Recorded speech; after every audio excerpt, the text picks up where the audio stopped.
Meus caros amigos e amigas, estamos aqui mais uma vez para mais uma reflexão. Queremos conversar hoje sobre um assunto bastante importante, a evangelização. Por quê? Nós saímos da festa de Pentecostes. E por que Deus mandou o Espírito Santo sobre a igreja? Jesus, glorificado à direita do Pai, derramou o Espírito Santo sobre a igreja. Para quê? Para evangelizar. Para santificar a igreja e para evangelizar. Então, hoje, quero conversar um pouco sobre evangelização. Amanhã, se Deus quiser, às 20 horas, vamos conversar um pouco também sobre a santificação. Amanhã estarei, se Deus quiser, lá na Expo Católica, em São Paulo, na parte da tarde.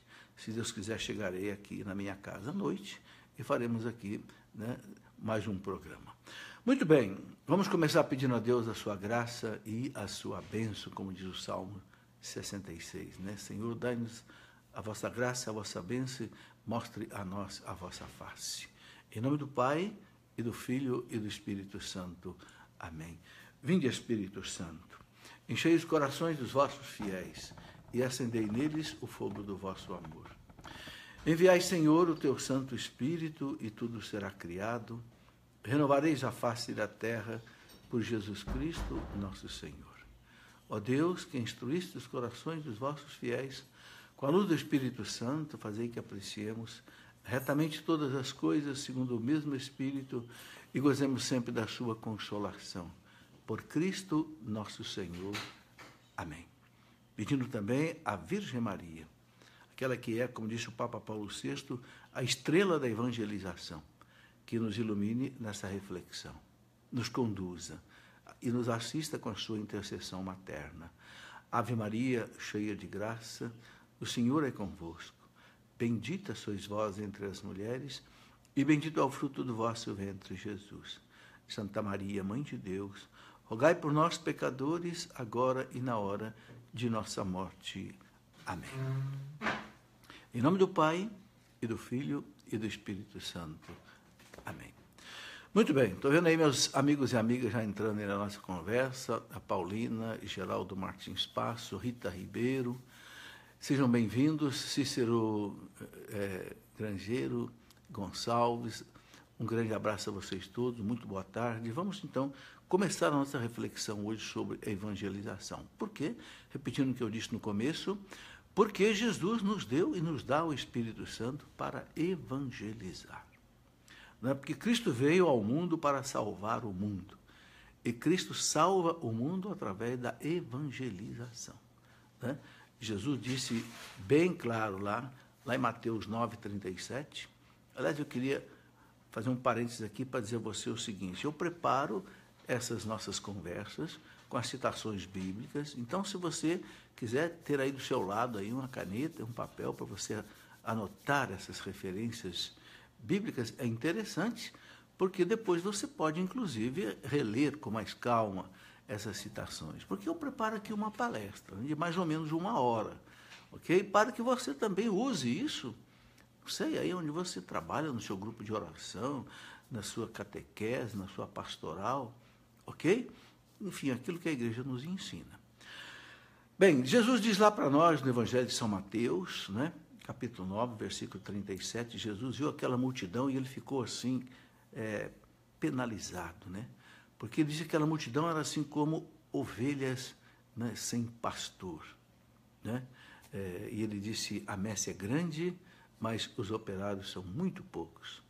Pedi ao Senhor da messe, ou seja, a Deus, que mande operários para a sua messe. Então, Jesus tem pena desse rebanho que ele diz que vive sobre um rebanho, como um rebanho que não tem pastor. E é verdade, meus irmãos. Quanta gente perdida nesse mundo. Quanta gente não sabe quem é Deus, não sabe fazer um sinal da cruz, não sabe o que são os mandamentos, não sabe o que são os sacramentos. E por causa de não conhecer a fé, o evangelho que Jesus Cristo trouxe, muitas vezes vão para religiões estranhas, seitas estranhas, ou mesmo igrejas que não foram fundadas por Jesus, sobre Pedro, sobre os apóstolos. Então, a nossa missão de evangelizar é a missão de iluminar o mundo. Por isso que Deus nos deu o Espírito Santo.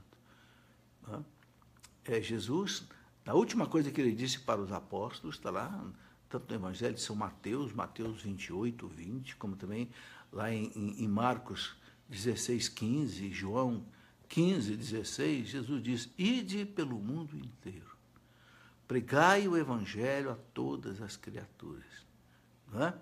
Ensinando-os a observar aquilo que eu prescrevi, ou seja, o Evangelho.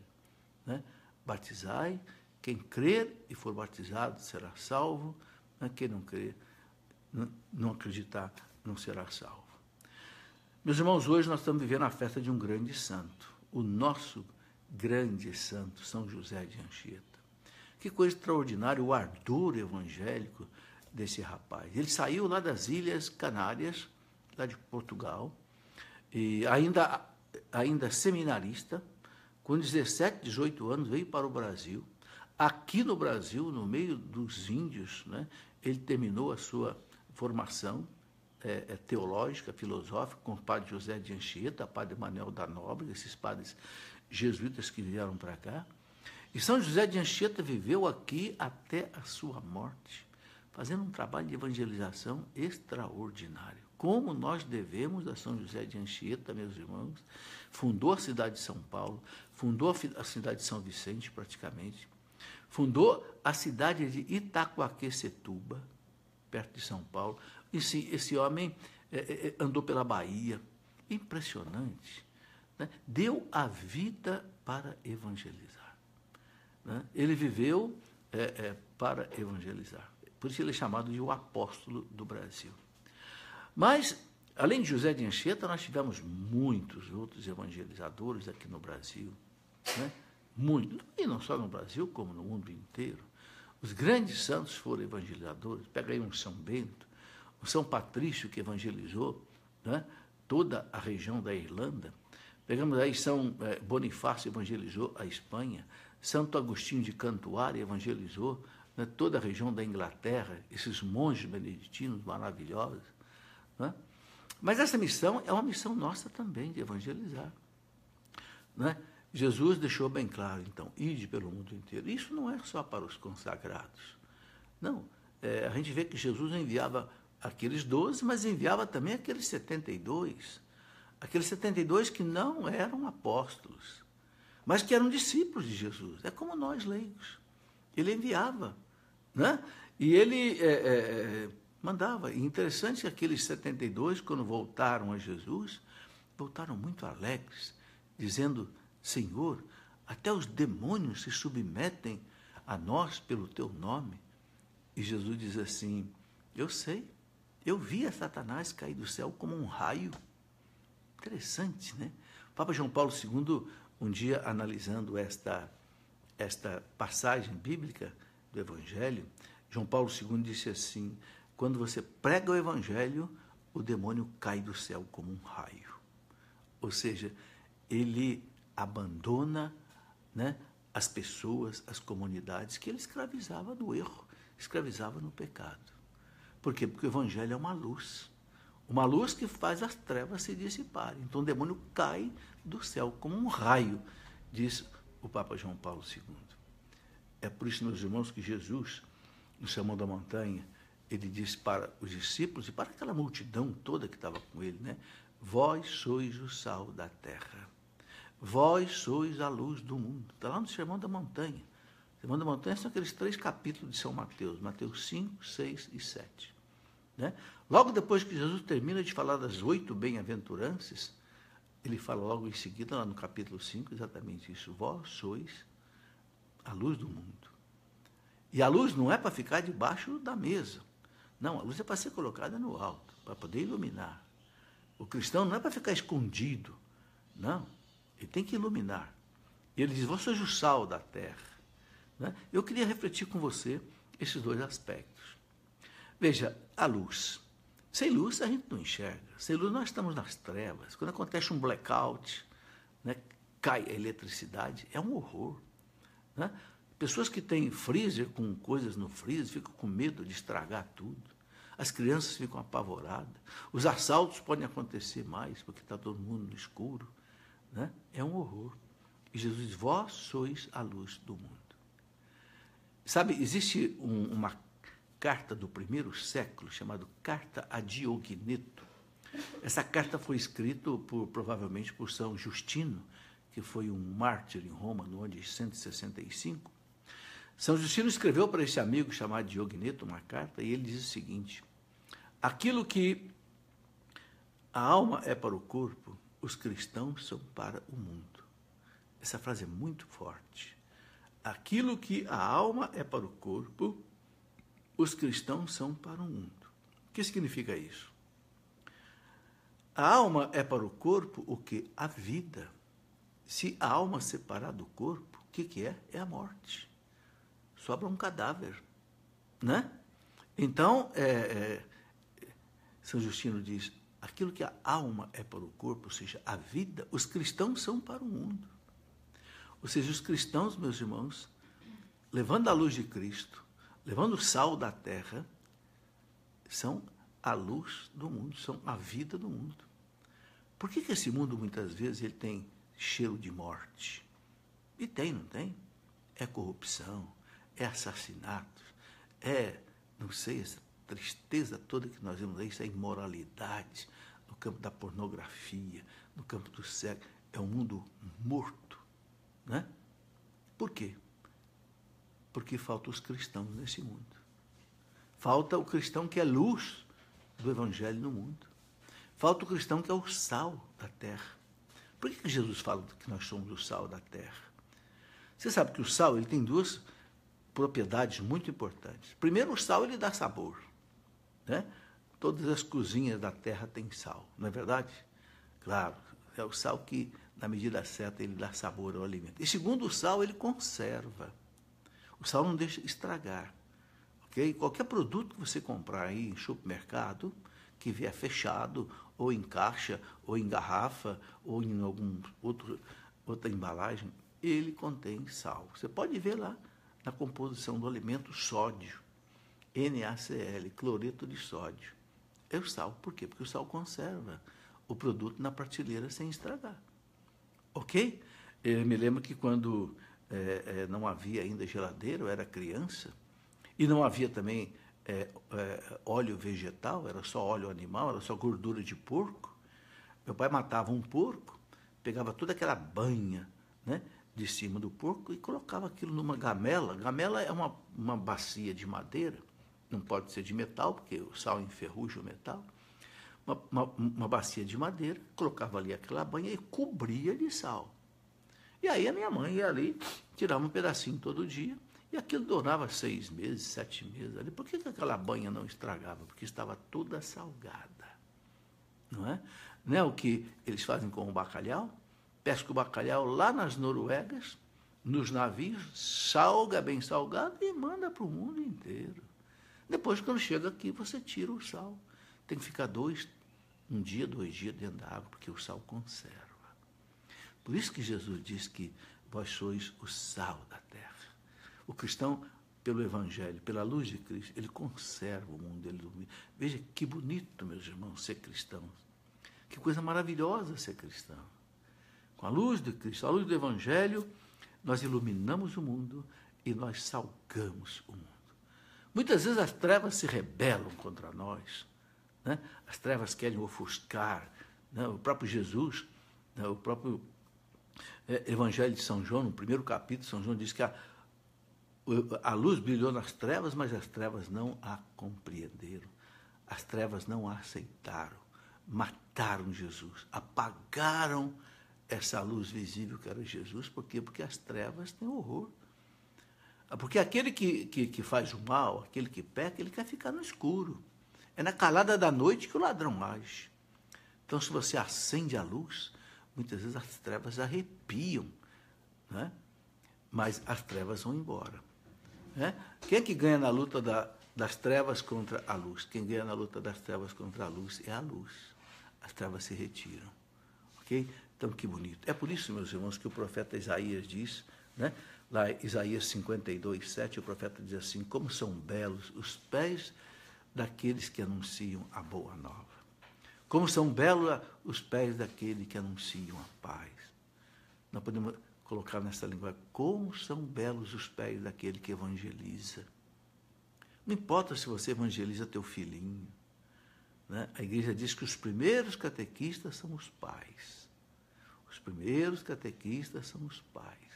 É lamentável, meus irmãos, que muitas crianças hoje não têm um pai, não têm uma mãe que ensine a rezar, ensine a fazer o sinal da cruz, ensine a rezar a Ave Maria, o Pai Nosso, ensine a rezar o terço. Este é o problema terrível que nós vivemos hoje na igreja.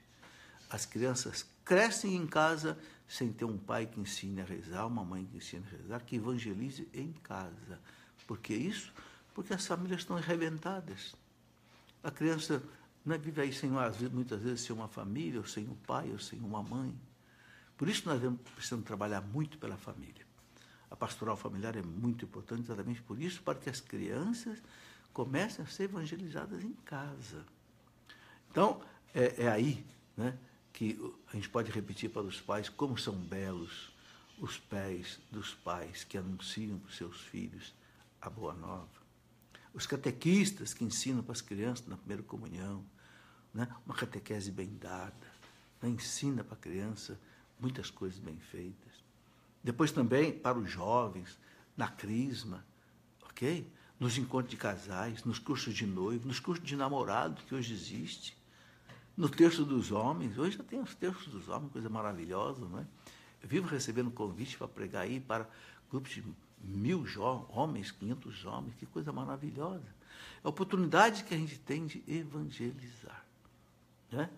Então, a importância disso tudo. Jesus, né, diz lá nos Atos dos Apóstolos, capítulo 1, versículo 8, quando Jesus estava já assim, pronto para subir ao céu, né, Jesus, os apóstolos perguntaram para ele, Senhor, é agora que o Senhor vai, né, restabelecer o reino de Israel? Achavam que Jesus ressuscitado, né, então ia restabelecer aquele reino de Israel, como que no tempo do rei Davi, do rei Salomão, aquele reino temporal, aquele reino político, social. Né? O que Jesus respondeu para eles? Não, Senhor, nada disso. Não compete a vocês saber os tempos e os momentos que o Pai reservou no seu nome. Né? Vocês não é da conta de vocês saber quando é que Deus vai restabelecer o reino dele aqui na terra. Só quando eu voltar. Mas isso não compete a vós, né? Isso compete só ao Pai. Mas aí Jesus diz uma coisa muito importante. Jesus diz para eles o seguinte, ele estava em frente à cidade de Jerusalém. Aqui está a cidade de Jerusalém, ele estava aqui no Monte das Oliveiras.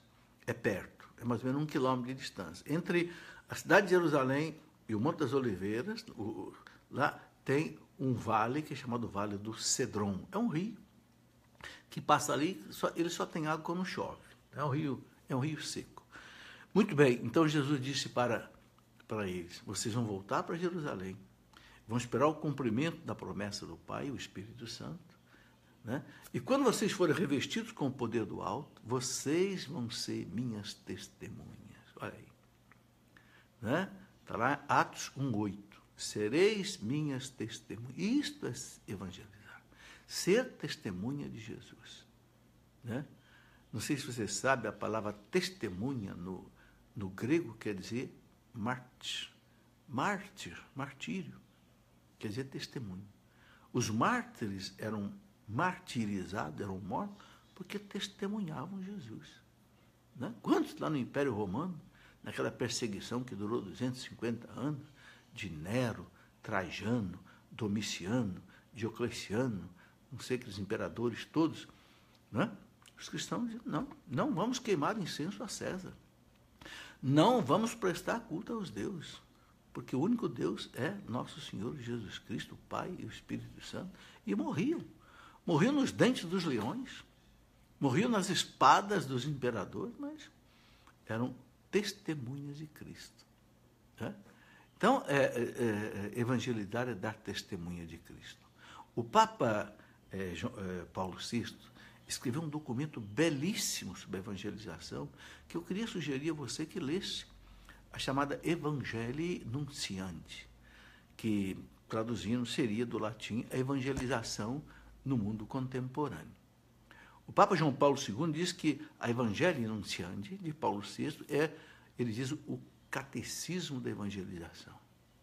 Ele diz, a carta magna da evangelização, é o tratado básico. É maravilhosa.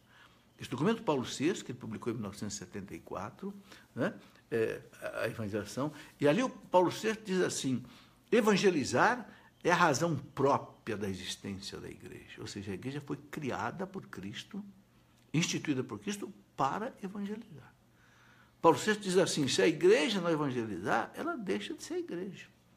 Se o cristão não evangeliza, ele não é cristão. Ele não é cristão. Você já percebeu um corintiano, por exemplo, como ele defende o Corinthians, ele fala do Corinthians, ele quer escalar o time do Corinthians, ele fica triste quando o Corinthians perde, ele fica alegre quando o Corinthians ganha. Não é assim? E o cristão? E o cristão? Será que ele se alegra quando o Cristo ganha? Será que ele se entristece quando o Cristo perde? Será que ele fala de Cristo como o corintiano fala do Corinthians? Paulo VI diz, se a igreja não evangeliza, ela não é igreja. O cristão, se não evangeliza, ele não é cristão. Porque o evangelho não é só para mim. É para eu passar também para os outros.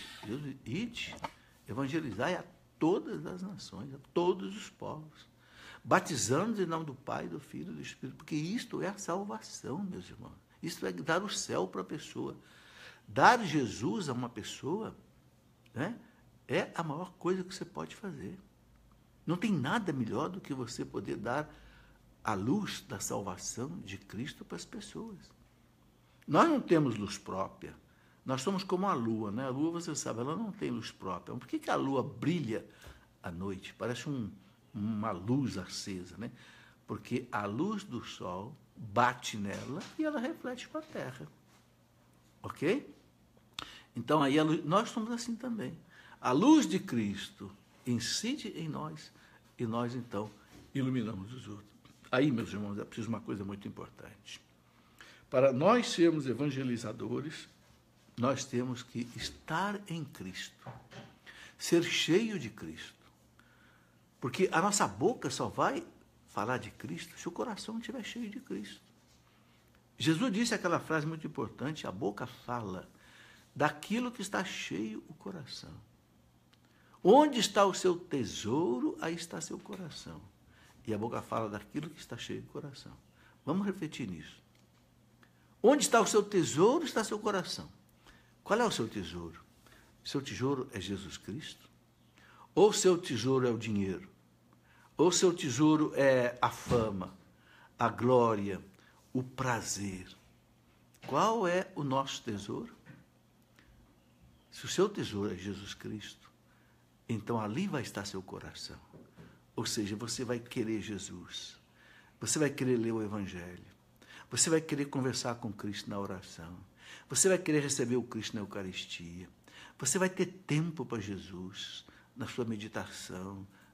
Onde é que está o seu tesouro? Meus irmãos, nós não vamos para o céu se nosso tesouro não for Jesus. Quando a gente chegar diante dele, depois da morte, ele vai perguntar para nós, qual é o seu tesouro lá no céu, lá na terra? Os anos todos que eu te dei para você viver, 10 anos, 20 anos, 50 anos, 100 anos, qual foi o teu tesouro? Né? Sem disser para ele, não, Senhor, meu tesouro era o Senhor. É o Senhor que eu como diz o salmista lá, no Salmo 62, assim como a corça anseia pela água corrente, a minha alma anseia por ti, Senhor. Né? Que bonito o salmista, né? Assim como a corça cansada de correr, ela quer aquela água para beber, tem sede daquela água viva, a minha alma tem sede, né, também do Senhor.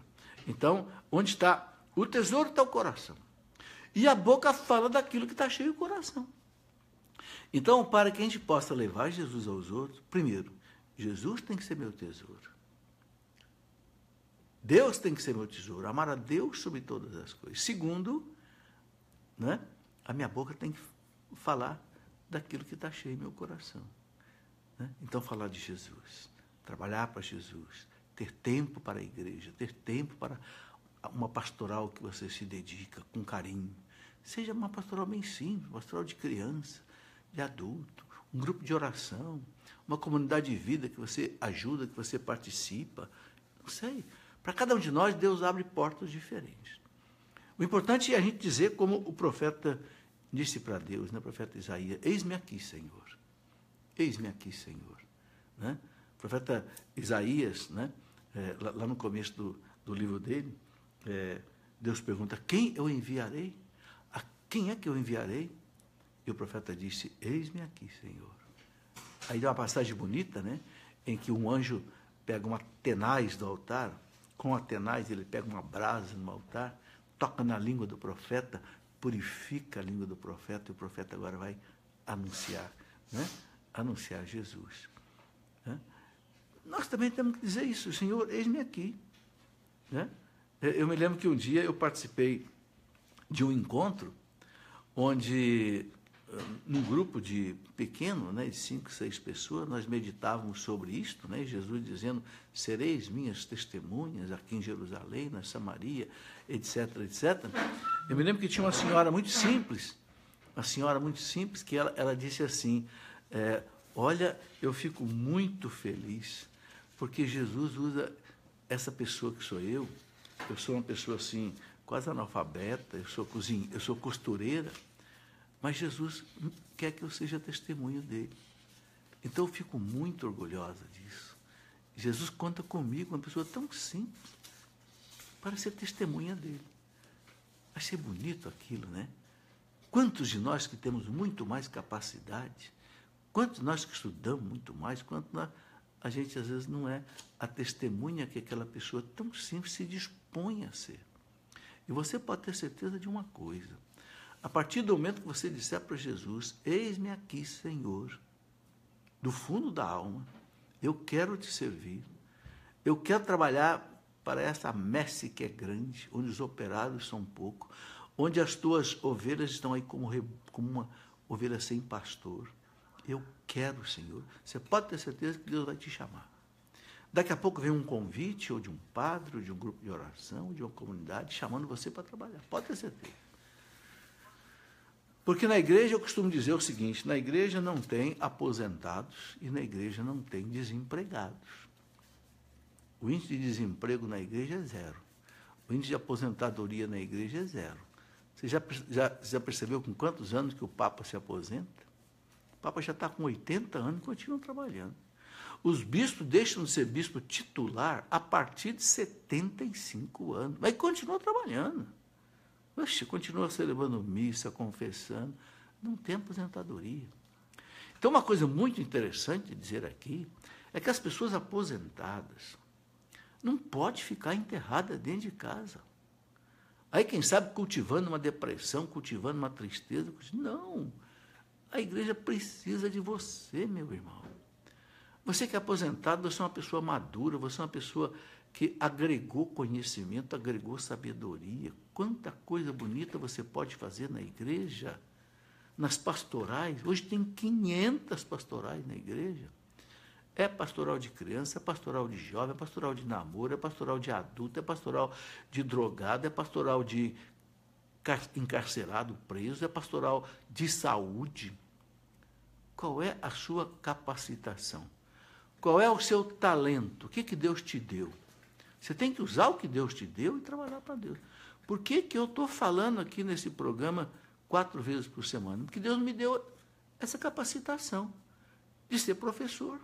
40 anos fui professor universitário. Então, o que eu vou fazer? Eu vou pregar. Porque a vida inteira eu ensinei física, matemática, mecânica. Agora eu vou ensinar religião. Ok? Então, qual é o seu talento? Jesus diz: não enterre o seu talento. Eu te dei 1, eu quero receber 2. Eu te dei 5, eu quero receber 10. Eu te dei 10, eu quero receber 20. Ok? Então, Deus nos dá os talentos, não é para te enterrar. Já aposentei, graças a Deus, agora eu vou ficar aí de papo para o ar, agora eu só quero viajar, agora eu só quero curtir a vida. Meus amigos, a vida não é para isso, não. A vida é para se gastar pelo reino de Deus. A vida do cristão. Aquele que tem essa mentalidade, a minha vida eu vou gastar só comigo, né? Bebendo, comendo, como aquela parábola lá do Evangelho, que Jesus disse que aquele homem muito rico, né? Ele teve uma colheita muito grande, os celeiros dele não cabia mais, então ele mandou desmanchar os celeiros, construiu os celeiros maiores, abarrotou de trigo e de cereais, e disse para ele assim: ô minha alma, agora você pode descansar, né? Você já tem tudo. Jesus diz: insensato, né? No dia seguinte, Deus vai pedir a alma dele de volta. Né? Então, a vida não é para isso. A vida do cristão, meus irmãos, eu até escrevi um livro, Só por Ti, Jesus. A vida dos cristãos é que nem uma vela acesa. Né? Você já percebeu que a vela vai se queimando? Por que a vela vai se queimando? Né? Só por Ti. Por que a vela vai se queimando? A vela vai se queimando para iluminar. Iluminar. Então, o cristão também, ele gasta a vida dele para iluminar. Isto é ser cristão. A evangelização é isso. Eu gasto a minha vida, não é comigo, não é com meus prazeres, né? Eu gasto, claro, eu preciso ter momentos de descanso, preciso ter momentos de lazer, especialmente quem tem filhos pequenos, precisa estar junto, não estou negando nada disso. Mas nós não podemos ter essa mentalidade do mundo, né? Aquela mentalidade do carpe diem, que é o carpe diem, uma expressão famosa que quer dizer vamos gozar a vida. Não, o cristão não é para gozar a vida, não. Não. Veja bem, Jesus disse: quem quiser ser meu discípulo, tome a sua cruz a cada dia e me siga. Ou seja, venha comigo evangelizar. Tomar a cruz não é só você ficar cultivando o sofrimento, não é isso não. Tomar a cruz de Cristo é você ir com Ele. Vem atrás, me siga, ou seja, vem evangelizar comigo. Essa é a cruz. A evangelização traz consigo inerente à cruz, claro. Para você evangelizar, você tem que dizer não para você, tem que dizer sim para Deus. Então você vai abrir mão. E aí Jesus disse: quem perder a sua vida aqui vai ganhá-la. Não é isso que Jesus disse? O que é perder a sua vida aqui? É você não viver para você. Você não viver cultivando aí, né, o seu egoísmo, os seus prazeres, né? Mas viver para Deus. Sabe, meus irmãos, e isto é a alegria. Não pense que isso aí é tristeza, isto é alegria. As pessoas mais alegres no mundo são os santos. Sabia disso? Porque os santos, eles são desapegados dessas coisas que fazem a gente sofrer. O que faz você sofrer? O apego. Você é apegado ao prazer, apegado ao seu carro, apegado a isso. Quando você perde alguma coisa, você fica triste, deprimido. Como o santo, ele é desapegado de tudo. Ele só é apegado a Deus, ele só sofre quando Deus é desprezado. Aí o santo sofre. Mas o santo é alegre. Dom Bosco dizia: um santo triste é um triste santo. Então, a evangelização, meus irmãos, exige isso, né? Agora, é muito bonito, né? Jesus diz assim, né? Eu que vos escolhi.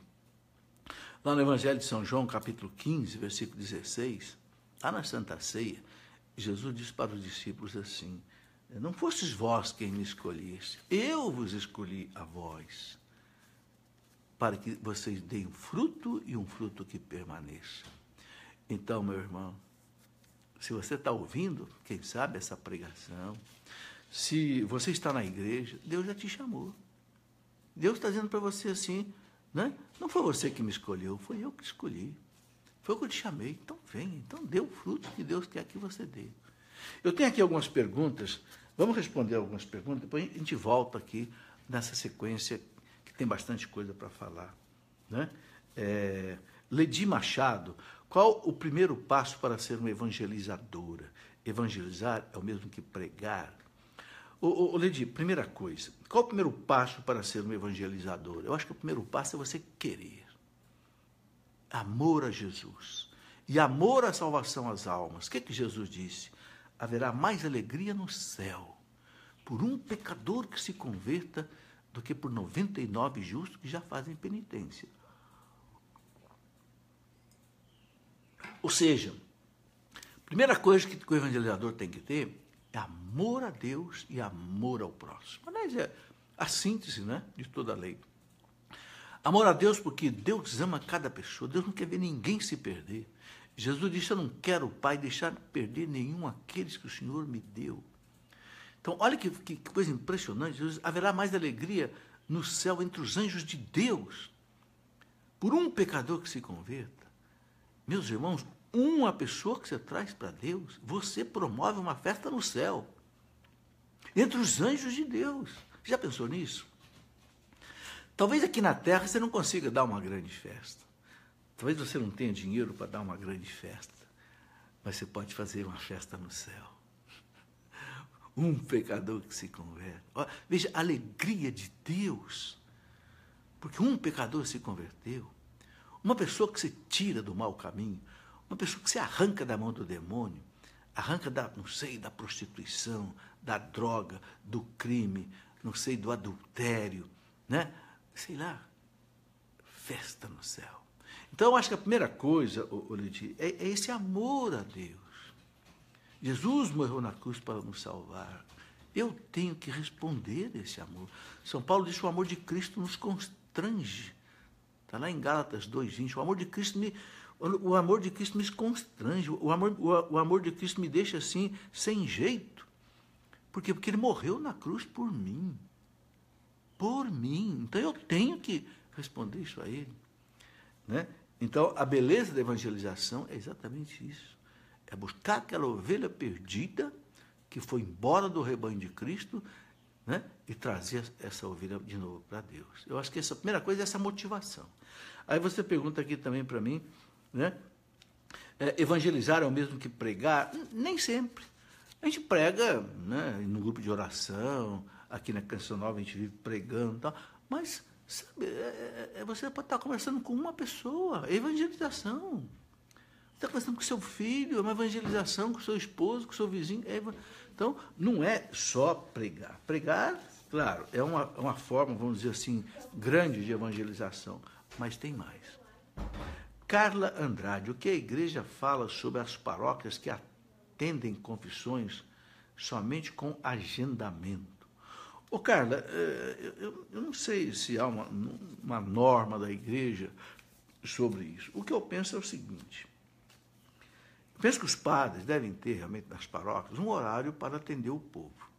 Mas eu penso o seguinte: todo sacerdote deve estar à disposição para conversar. Hoje, por exemplo, vou dar um exemplo. Hoje eu fui dar aula de manhã lá na Canção Nova, em Queluz, né? Cheguei lá um pouquinho antes da aula, a aula começa de 9 até mais ou menos meio-dia, dou aula para os discípulos da Canção Nova. Eu queria me confessar, uma vez por mês eu me confesso, está na hora de me confessar. Cheguei e encontrei lá o Padre Marcos. Padre Marcos, que bom, o senhor pode me confessar? Posso, agora mesmo. Vamos ali na capela. E me confessou. Não combinei, não agendei, nem nada, encontrei com ele, ele me confessou. Nós gastamos o quê? 10 minutos. Então, o sacerdote, eu penso, que a missão principal dele é a confissão e a missa, e a pregação. As três coisas que... As outras atividades de sacerdote são atividades menos importantes. Porque confessar, só o sacerdote pode, o leigo não pode. Celebrar a missa, só o sacerdote pode, o leigo não pode. Então, o sacerdote, antes de tudo, ele tem que estar disponível. Porque, às vezes, é naquele momento que ele vai salvar a pessoa. É naquele momento que ele vai tirar a pessoa dos braços de Satanás e vai trazer para os braços de Deus. Então, eu penso o seguinte: olha, gente, o cura d'Ars ficava 10 horas no confessionário, às vezes. Por isso que é o grande cura d'Ars. O exemplo dos padres e patrono dos padres, o santo cura d'Ars. Ok? Fernanda Araújo, a Bíblia nos diz, basicamente, para evangelizar e anunciar oportuna e inoportunamente. São Paulo diz isso lá na primeira carta a Timóteo, capítulo 4. São Paulo diz a Timóteo, prega o evangelho, oportuna e inoportunamente. Porque virá um tempo em que as pessoas, né, não vão querer mais saber da sã doutrina. O que é a sã doutrina? É a doutrina cristã, a doutrina de Cristo, que está no catecismo daqui. Vão se atirar as fábulas, São Paulo diz. Né? E está aí, as pessoas estão se atirando as fábulas. Querem correr atrás de zen budista, querem correr atrás de tantas coisas aí. Para quê? Para quê? Se o evangelho tem tudo, a igreja tem tudo, o cristianismo tem tudo, vão correr atrás de fábulas. Então é isso mesmo, Fernanda. Ela fala aqui, não é? Evangelizar, anunciar oportuna e inoportunamente. O que exatamente isso quer dizer? Devo evangelizar a qualquer custo, em qualquer situação? Fernanda, é o seguinte, a gente deve estar disposto a evangelizar. Agora tem uma coisa que a igreja ensina.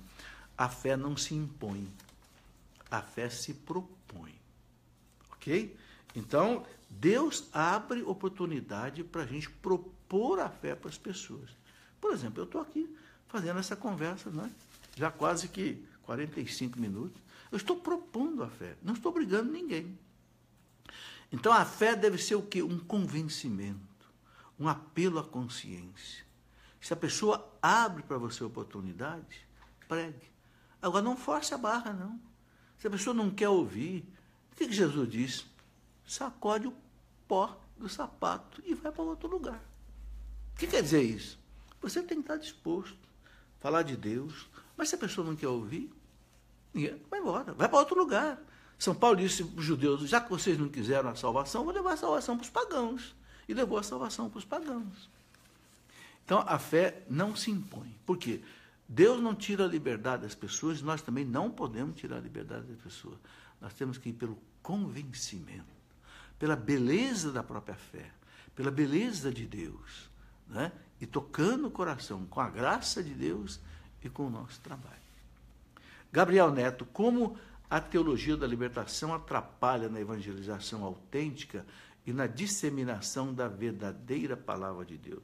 Ô Gabriel, eu também não gosto da teologia da libertação, não é eu que não gosto. O Papa João Paulo II combateu, o Papa Bento XVI combateu a teologia da libertação marxista, aquela que é dirigida pela luta de classes, pelo marxismo. Por quê? Porque o Papa João Paulo II, existe uma teologia da libertação boa, é a teologia da libertação espiritual, aquela que fala o Papa Paulo VI no Evangelho Nunciandi.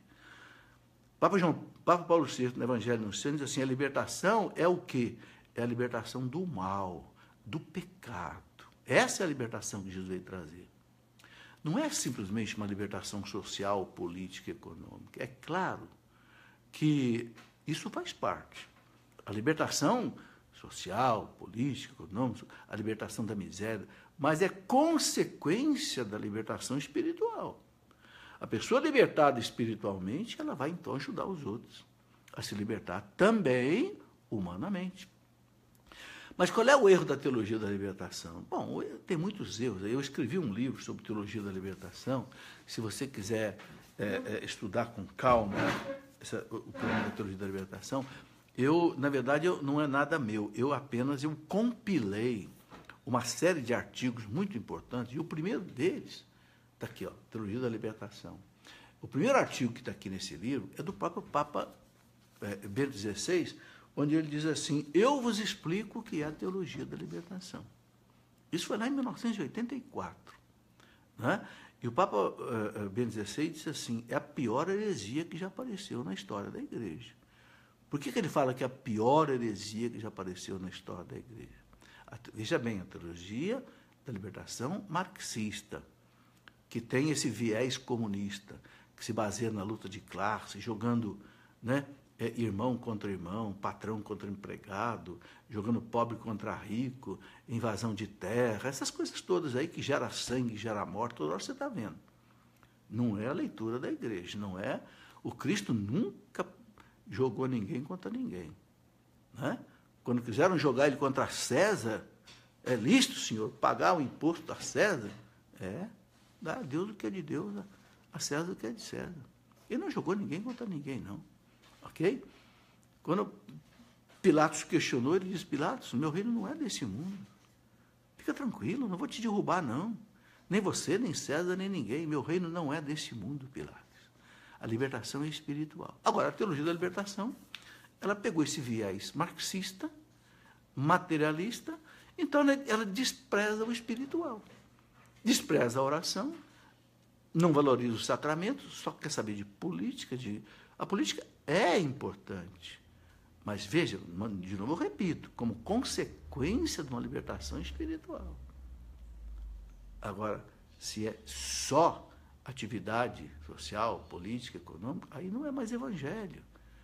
Aí o Papa Bento XVI diz assim, fazer política, economia, está cheio de instituições para isso. Agora, para salvar a alma, só tem uma instituição, é a igreja. Então, a igreja não pode deixar a missão dela de evangelizar, de salvar almas, para virar uma ONG. O Papa Francisco diz que a igreja não é uma ONG, que fica aí só fazendo atividade social. A igreja é a instituição que mais caridade fez no mundo até hoje, pode ter certeza. Mas por quê? Por causa da espiritualidade. Você vê que atrás dos grandes santos que fizeram grandes trabalhos sociais, Madre Teresa de Calcutá, São João Bosco, São Camilo de Leles, São Vicente de Paulo, esses gigantes da caridade, eram santos. Eram santos. Tinha uma fortíssima vida em Deus, uma libertação espiritual fortíssima. Aí, como consequência. Está entendendo?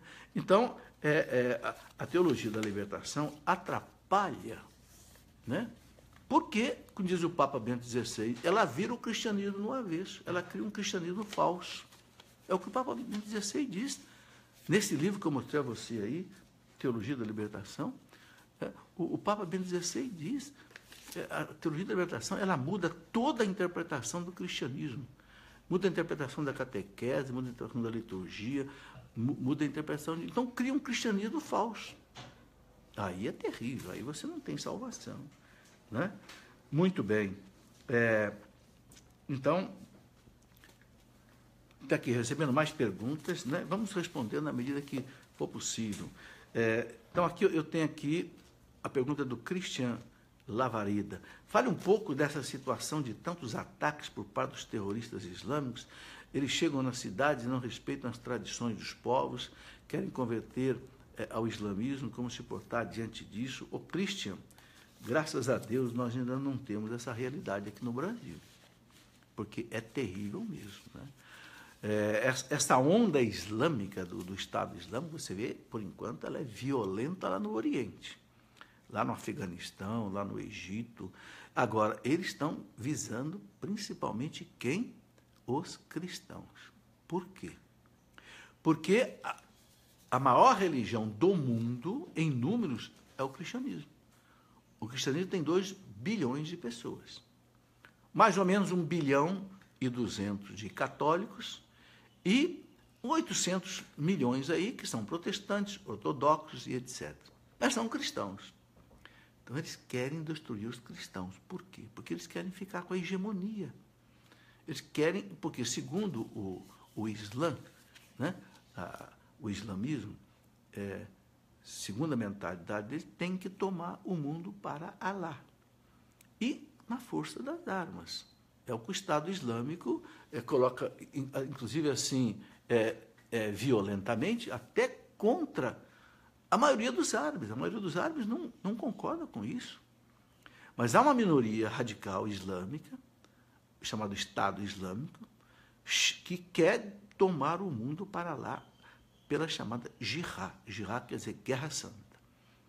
E com a chamada Sharia. O que é a Sharia? Sharia é a lei deles que quer dizer o seguinte: se a pessoa apostatar do islamismo, ou seja, deixar o islamismo e abraçar outra religião, tem que morrer. Ok? Então, infelizmente, isso está pegando fogo lá no Oriente. Não sabemos. Agora, graças a Deus aqui para nós, essa onda não chegou. E o que nós devemos fazer é rezar muito para que Deus detenha essa onda, né?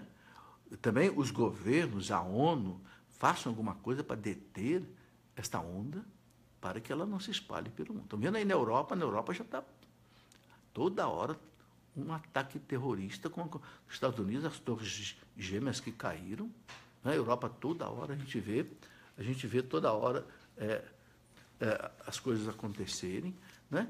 É rezar, pedir a Deus que, eu penso que por hora não há muito mais do que a gente possa fazer assim a curto prazo. Bem, Paula Liparese, como evangelizar quem não quer saber nada de Deus? Ô Paulo, eu acho que a primeira coisa é rezar muito por essas pessoas. Todos nós temos isso nas nossas famílias, gente que não quer saber de nada, né?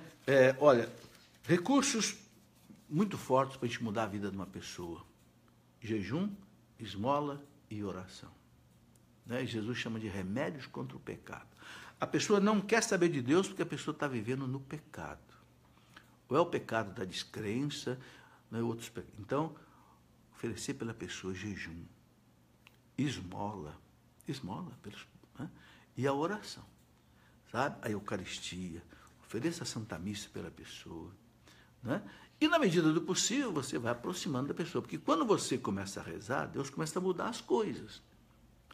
E quando você começa a rezar por uma pessoa, Deus começa a tocar a pessoa, entende?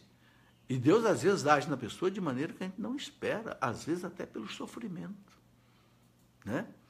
Como diz um filho meu, quando a água bate no bumbum, a pessoa acorda, né? Às vezes não quer saber de Deus, está longe de Deus, tal, daqui a pouco vem, pá, uma paulada na cabeça, né? Quebra nos negócios, perde um parente, uma doença, aí a pessoa lembra de Deus. Reze que Deus tem 1000 caminhos para trazer a pessoa para Ele. Pelo amor ou, às vezes, pela dor. A gente sabe disso. Então, não se desespere. Todos nós temos parentes, amigos que estão longe de Deus, que a gente sofre por eles. Não se desespere. Santa Mônica rezou 20 anos pelo seu Agostinho. 20 anos. Não desanimou. Se você não desanimar, vou contar uma história rápida aqui. A história é a seguinte: a história de uma beata chamada Elisabeth Lisieux, uma francesa, né, do século XX. Ela era casada com um homem importantíssimo na França, um embaixador francês, um homem culto, o seu Martin Lisieux, só que ele chama era ateu, e ela catolicíssima. Essa mulher rezou a vida inteira para ele se converter. Ele não se converteu. Ela morreu sem vê-lo convertido. Parece uma frustração, né? Mas não. O que aconteceu? Depois ele começou a ler um diário que ela deixou. E lendo o diário que a Elisabeth Lisieux deixou, o seu Martin Lisieux se converteu.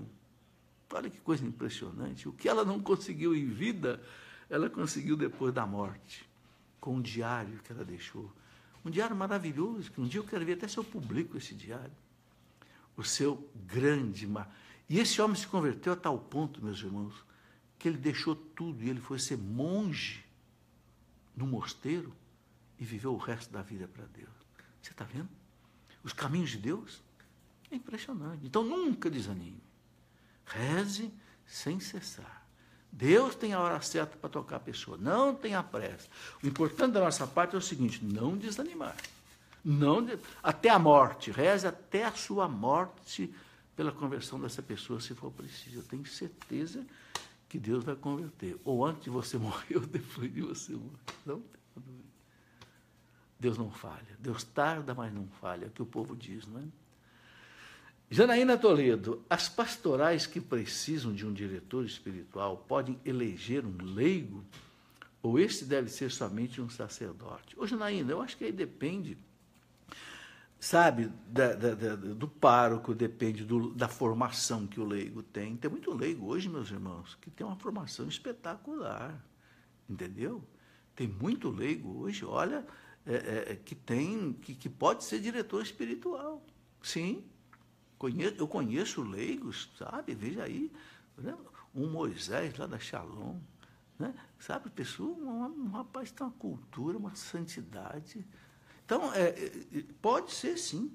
Agora, é preciso que o pároco aceite, é preciso que a pessoa esteja preparada, né? Não vejo problema, não. Nós leigos temos que ajudar a igreja. Nós leigos só não podemos fazer aquilo que é próprio do sacerdote: confessar, celebrar a Eucaristia, de ministrar o sacramento da unção dos enfermos, né? Aquilo que nós não podemos fazer. Por isso que eu falo, o sacerdote tem que basicamente fazer essas coisas. Eu não posso dar unção dos enfermos para ninguém, então, por favor, o padre tem que ir.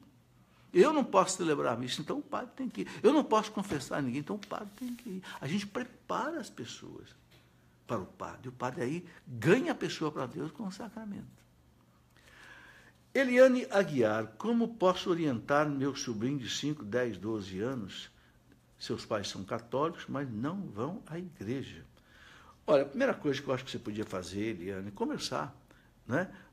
Você diz que são seus sobrinhos, então aí os pais devem ser, um deles deve ser irmão seu. Conversa com eles, peça autorização de você começar a falar de Deus para essas crianças de 5, 10, 12 anos.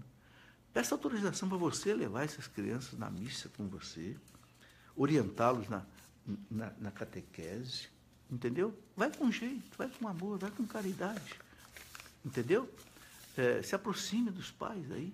Porque sabe, você pode fazer um trabalho até de evangelização com os pais dessa criança, através de um livro, através de um... Né, tem tantos e tantos livros. Olha, entra aí no nosso site, loja.cleofas.com.br. Por exemplo, eu acabei de lançar um livro para evangelização de crianças sobre a missa. Um livro maravilhoso. Um livro que o filho do Dunga, da Canção Nova, escreveu, o Felipe Santos, ele é historiador, por modo de história, escreveu, ele é um exímio desenhista. E ele é muito preocupado com a evangelização de criança, o Felipe, né? Eu converso muito com ele. Inclusive, ajudei ele a escrever esse livro. Ele pediu que eu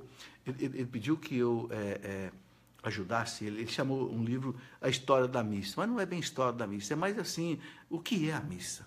Ele explica a missa desde quando o padre sobe ao altar até a bênção final, explicando parte por parte da missa. E ele fazendo sempre desenho. Ele desenha muito bem. É um livro para criança, com pouca coisa escrita.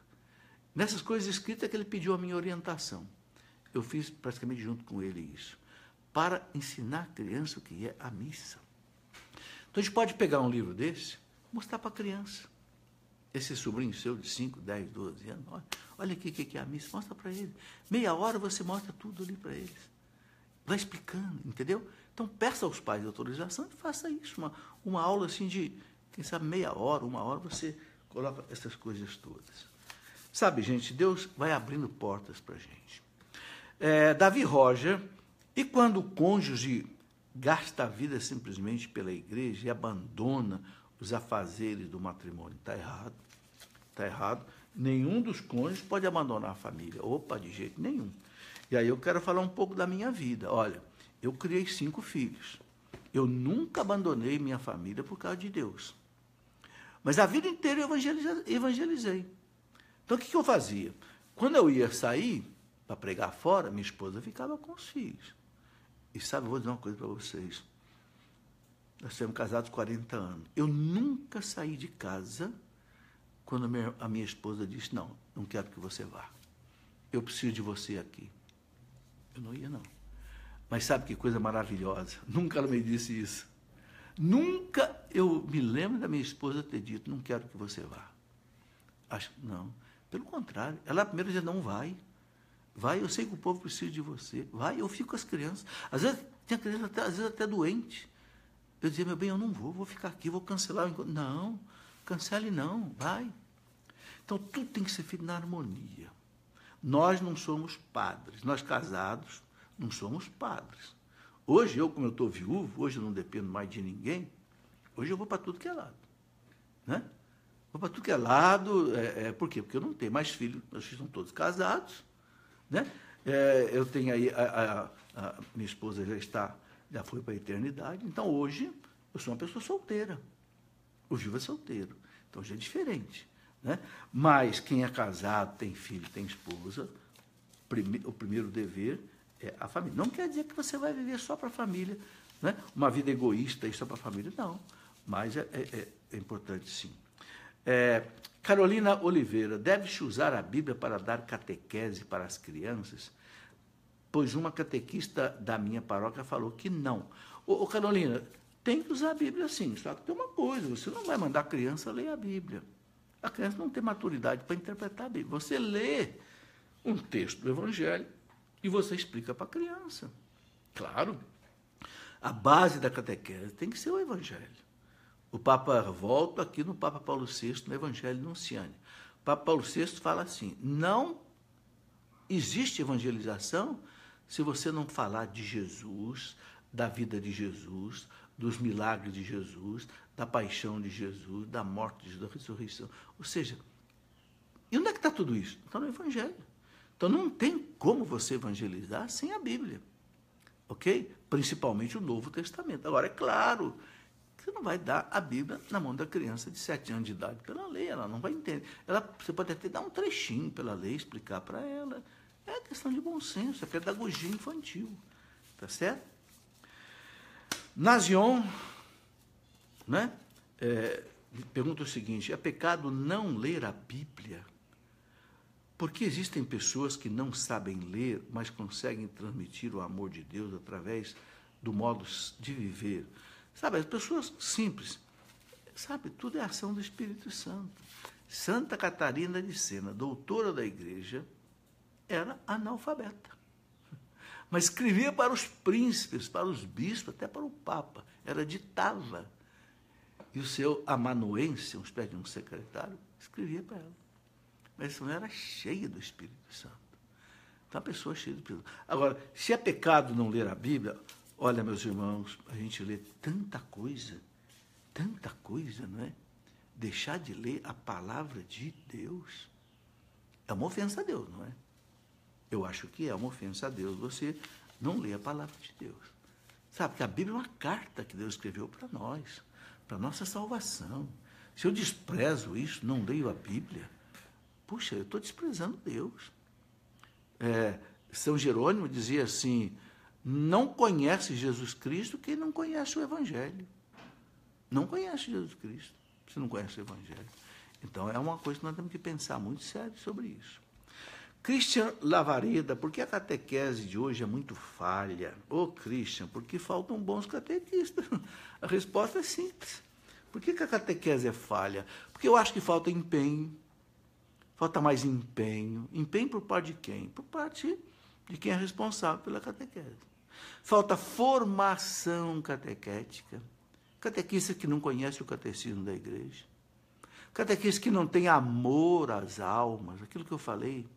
Não tem amor a Deus. Sabe, se a pessoa não tiver amor, catequista que não tem uma vida de oração, o catequista que não tem uma vida espiritual, ele nunca vai ser um bom catequista. Jesus disse claro, sem mim nada podeis fazer. Então, se o catequista, se ele não participa profundamente da Eucaristia, da confissão, do seu terço diário, ou seja, se ele não vive mergulhado em Jesus, aquilo que eu já falei aqui, né? Se o tesouro dele não for Jesus, a boca dele não vai falar de Jesus, com gosto, sabe? Né? Quando você come cebola, você chega perto dos outros, não precisa nem falar que você comeu cebola, as pessoas vão sentir o cheiro. Quando você mergulhou em Cristo, as pessoas sentem, né, o odor de Cristo, o perfume de Cristo, naturalmente. Então, eu penso que é preciso uma verdadeira revolução na catequese. Em que sentido? Catequistas bem formados, catequistas espirituais, que estão dispostos a dar a vida realmente pelas crianças, pelos jovens, pelos adultos, se sacrificar, né? Rogério França, como combater a secularização e a falta de formação entre os catequistas? Rogério, combater a secularização. O que é a secularização? Secularização vem da palavra século. Século quer dizer o mundo. Secularização quer dizer o mundo sem Deus. O mundo que quer retirar Deus dele. É a secularização. E o mundanismo vai entrando, né? Aí você pergunta aqui, como combater a falta de formação entre os catequistas? Primeiro, eu penso assim, dar uma formação espiritual para o catequista e dar uma formação doutrinária para o catequista. Primeiro, uma formação espiritual. O catequista tem que passar por um retiro, ser batizado no Espírito Santo, ter um compromisso com Deus. Ok? Não é ser catequista por ser catequista. Não, Não, o Espírito Santo me incendiou de amor a Deus, amor às almas que se perdem, amor. Então eu quero ser catequista. Então agora você vai estudar. Agora você pega aí o catecismo da igreja e você tem que saber a doutrina que a igreja ensina. Então é vida espiritual para o catequista e doutrina. Então tem que ter curso para os catequistas, ensinar os catequistas a ler a Bíblia direito, né? Um curso bíblico, por exemplo. Ok? Enfim, a gente não faz as coisas bem feitas se a gente não tem capacitação, se a gente não aprofunda. Então, isso é que é importante. Duas coisas: vida espiritual, vida de oração, vida em Deus. Vida em Deus, em primeiro lugar. Em segundo lugar, a doutrina. Aí você vai poder passar isso direito. Não é? Então, tá aí. Não sei se ainda tem mais pergunta aí, Gabriela. Ok? Acabou? Olha, bom, também já são 5h10, já temos 1h10 aqui de conversa. Graças a Deus. Olha, eu ainda teria aqui muita coisa para falar, viu? A gente vai, em outros temas, outros dias, voltar, quem sabe, aí mais alguma dessas coisas, porque teria muita coisa ainda aqui que a gente podia comentar. Mas fica tudo bem, fica para uma outra vez. Eu quero encerrar rezando junto com você. Hoje, dia do grande, né, apóstolo do Brasil, grande evangelizador, deu a vida, deu o sangue, ele quase morreu por ataques dos índios muitas vezes, passou momentos difíceis, né? O grande São José de Anchieta, hoje é um santo, podemos dizer, brasileiro, que veio para o Brasil com 17 anos de idade e não saiu mais. Então, pela intercessão de São José de Anchieta, eu quero pedir a Deus por todos os catequistas, né, do Brasil. Todos aqueles que formam as crianças a partir dos pais. Né, que Deus dê aos pais, né, uma vida espiritual, um conhecimento da doutrina, para que possam educar seus filhos na fé, Senhor. Peço também por todos os catequistas, Senhor, com a intercessão de Nossa Senhora e de São José de Anchieta, todos os catequistas de primeira comunhão, de crisma, de, não sei, curso de noivos, curso de namorados, né, cursos de casais, né? Enfim, nos grupos de oração, todas as oportunidades de evangelização, que essas pessoas estejam, Senhor, repletas do Teu Espírito, repletas do Teu amor às almas, amor, né, à salvação das pessoas. Ok? Muito bem, eu estarei amanhã, se Deus quiser, na Expo Católica, a partir das 11 horas da manhã. Estarei lá, inclusive, com todos os nossos livros, também com as imagens de santos, né? Na nossa pequena fábrica de imagens, São Judas Tadeu, que fica a cargo de um filho meu. Estaremos com os livros, estaremos com as imagens, e eu vou fazer uma palestra no domingo, à 13h, né? Sobre um livro que eu lancei, né? O sentido cristão do trabalho. É muito importante o trabalho na vida do cristão. Muita gente pensa que o trabalho é uma coisa, a vida religiosa é outra. Não, tudo é a mesma coisa. Então, eu escrevi esse livro, né, O Sentido Cristão do Trabalho, e vou fazer uma palestra com slides e tal, lá na Expo Católica, ali em São Paulo, na entrada ali de São Paulo, né, às 13 horas, no domingo. Você está convidado aí. Depois estarei lá também, colocando uma mensagem no livro para quem desejar. Eu não dou autógrafo, não, porque autógrafo é para artista, né? Mas eu gosto de colocar uma mensagem no livro para a pessoa. Tá bem? Muito obrigado. Obrigado pela sua presença, sua companhia comigo. Um grande abraço. Fique com Deus. Amanhã, se Deus quiser, às 20 horas, eu quero conversar um pouco sobre a santidade, que é a continuação dessa conversa. Eu só não farei o programa se, por acaso, eu não chegar em tempo de São Paulo, porque eu venho de São Paulo para a minha cidade de Lorena. Penso que eu vou chegar aqui em tempo e vou, se Deus quiser, fazer o programa às 20 horas, ok? Então, até lá, um grande abraço.